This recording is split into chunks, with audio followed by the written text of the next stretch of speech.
Welcome witches to today's video. We're going to do another top 5 part 2. Today's video is going to be my top 5 romance picks. These are by no means in any particular order. They're almost in an order of kind of some of the first books that I read. One of the first true ones that I read was Birthday Girl by Penelope Douglas. This is about a woman who, and she's young. This is an age gap. She is technically an adult during all of this. He's not necessarily going after her in the beginnings. It's a little less ick. Just keep that in mind. Jordan is with her boyfriend. They get kicked out or evicted from the apartment. They move in with his dad.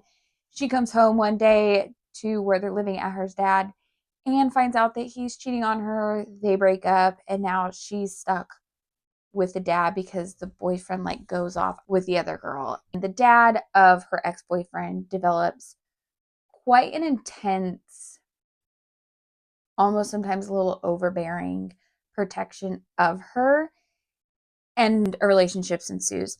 This did a good job of really building that tension. There was the right amount of smut in it. Again, if you don't like an age gap, don't do it. But I thought this was a fun story. The tension was there. There was a plot and a purpose behind it. There was still some character development. So I really did like this. It was also one of the first ones that I read. I have read it twice and it held up the second time. I would recommend this one. I picked out the next one, You Had Me at Olaf by Alexis Daria, because I really like Jane the Virgin, and what I was trying to find another romance that I wanted to read, and I really like in Jane the Virgin that sometimes they have text message, all that stuff, and this one has text message, a different type of media that you hear the story through. This is by no means following the same plot as Jane the Virgin. So this is kind of, I wouldn't necessarily say enemies to lovers, but a little bit of an enemies to lovers. This is about an actor and actress. Jasmine, she was a soap opera star. She left her soap opera star. She wants to become a leading lady. And this is Ashton, who's this telenovela hunk that everybody loves. And they're going to start in this new bilingual, be the leads in this new bilingual telenovela romantic comedy. And so this is their opportunity to stand up. He can rebrand his image, get into the American space, and she can get her leading lady. They're coming in. They obviously have to do intimate scenes with this, and they have a intimacy coordinator that's talked about in this. But through that, they're building this relationship. There is kind of not a good first impression on his part. So that's where the kind of enemies, not really enemies, they have an issue, but they weren't really necessarily, she wasn't necessarily fans of him in the beginning. He's got kind of a track record, etc., or a reputation, if you will. They build this friendship. I think that the relationship's cute with them. I really liked hearing more of, you see backstories and behind the scenes on what it's like to do intimate scenes, or what it's like to work in television stuff. So I thought that was fun. I liked the aspect of adding in text messages as part of the story. And I just think it was overall really well done. This is part of a series. All right, here. Along Came a Moore is the last one. There are not all actresses. Michelle is in marketing. This kind of slow burn, a rekindling of a young love. It's a really cute series. I think it's really well done. And I enjoyed it, so I would recommend You Had Me at Ola, or really the whole series. The next one is Set on You by Amy Leah. This is about a fitness influencer who's more on the heavyset side, so not that idealistic fitness influencer, and she goes to the gym. This guy and her don't get along. However, love ensues. I thought the characters were really fun. I liked the influencer viewpoint on this. I think it had some humor in it. There were a couple of scenes, and I've heard some criticisms locker room sex scene. Yeah, we could have done without that.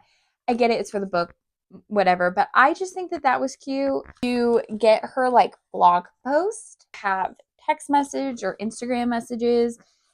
And as I say a lot, I really like a story that's told in not just story form, but adds in whether it's a podcast element, a newspaper element, a book element, a blog element, a text message element. I just like that change in element. That this was humorous, it was lighthearted, the characters were fun, they had good personalities, and I think their relationship kind of built up. I like that they made it an influencer, but she was kind of more of a curvy influencer, because I'm not a fitness influencer by any means. But I do like to run, and I don't have like that like super slim fitness. Like, I always wonder if people even know that I work out, and I work out a lot. It doesn't matter. That's not the point. As you can see, I always say I'm going to, side note, I always say, oh, I'm going to get ready. I'll do my hair, I'll do my makeup, and I'm going to look really cute. And then I end up just putting another running shirt on, because literally half my closet is just running clothes. It's besides the point. So yes, I really like this. I was interested in her fitnessy aspect of it, and I would recommend. This is, I believe, part of an influencer series, not necessarily like fitness influencers. This is on my, I think it's called the Influencers series. It is on my series list, and I want to read it. Payback's a Witch by Lena Harper. Oh, love this book. This is the perfect amount of romance and witchy vibes and small towns. Like, it gave me everything I wanted in a witchy, homey vibes and town vibes. So I love the town vibes. I love the character vibes. I just vibes. It did everything for me.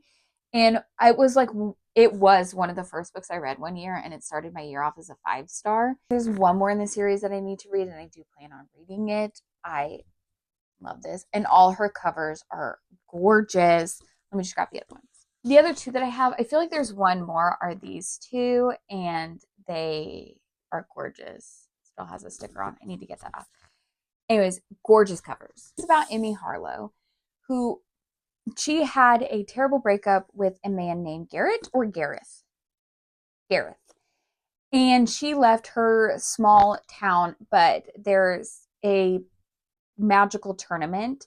And because she's been gone so long, she's not very powerful, whatever, of a witch. She comes back, she meets this girl named Talia, who just had her heart broken in a breakup from Gareth, who was cheating on Talia. And so these two girls want to get revenge. However, Emmy's falling for Talia.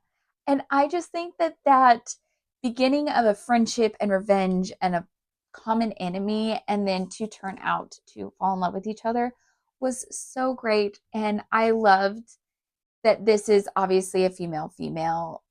I love the relationships. I love the town. This was just so well written. And that kind of slow, organic dynamic between Talia and Emmy was executed really well. Another one that I would really recommend.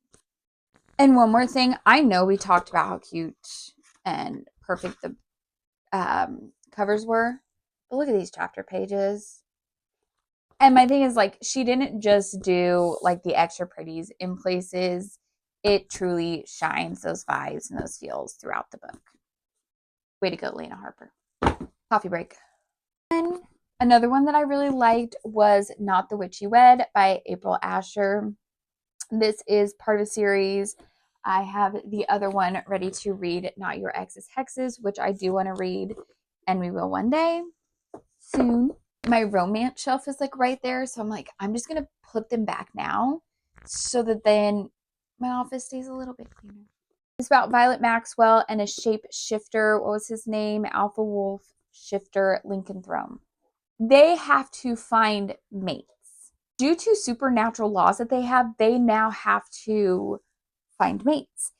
However, they decide, we will fake date together. We'll fake date ourselves into a mate, and it'll buy us time to find our true mates. Turns out maybe they are mates. So it's a fake dating trope. I think that she had her heart broken by him as a youth, so there is a little bit of that tension and that history between them already, which helps with some of the trouble with that they experience in their fake dating, and why they could fall for each other. Maybe they fall for each other a little bit harder. So that explains all of that. I think that she, even though she's magicless, she was still a strong character. She was, and I mean strong, not in like written strong. They were both written strong, but just in believing in herself and in holding her own. So I think that was really done well. I think this was really well done book. The last one we need to mention is just our honorable one, which is The Wall of Winnipeg and Me by Maria Zapata. I have liked most of Maria Zapata's that I've read. The only one that I really did not like was With Luck Go With Love. Hated that one. But The Wall of Winnipeg and Me is, this woman comes to help this football star kind of live his life. She thinks he's really like unlikable, everything, and then they fall in love. I really liked their relationship. I really liked him. I really liked, there was some miscommunication issues, but they felt like, for the most part, fairly understandable. He was very closed off. He wasn't a very emotional guy. And she was a little bit more open-hearted in expressing emotion.